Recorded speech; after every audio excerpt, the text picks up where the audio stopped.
శ్రీకాకుళం జిల్లా మందస మండలం వరుస పిడుగుపాటులతో వణికిపోతోంది. పగలంతా ఎండలు మండుతుండగా సాయంత్రం వేళ అకస్మాత్తుగా సంభవిస్తున్న పిడుగులు ప్రజల ప్రాణాలను బలి తీసుకుంటున్నాయి.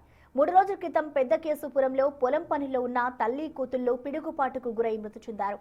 తాజాగా పుచ్చపాడు గ్రామంలో భీమారావు అనే వృద్ధుడు మృత్యువాత పడ్డారు.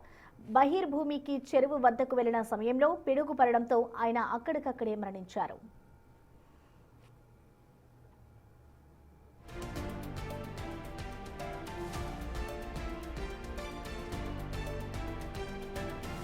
ఎత్తైన కొండలు, దట్టమైన అడవులు ఉండడం వల్లే ఈ ప్రాంతంలో పిడుగుల ఉధృతి ఎక్కువగా ఉందని అభిప్రాయం వ్యక్తమవుతోంది. నిత్యం జరుగుతున్న ఈ మరణాలతో మండల ప్రజలు భయభ్రాంతులకు గురవుతున్నారు.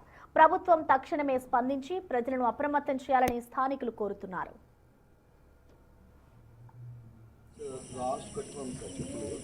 ముగ్గురు కూతుర్లో కొడుకు ఈ చిన్న భార్య పేరు చెప్పులు గాస్ట్ కట్టుకున్నాం సార్. చెప్పులు ముగ్గురు కూతుర్లో కొడుకు ఈ చిన్న భార్య పేరు చెప్పులు గాస్ట్ కట్టుకున్నాం సార్. చెప్పులు ముగ్గురు కూతుర్లో కొడుకు ఈ చిన్న భార్య పేరు చెప్పులు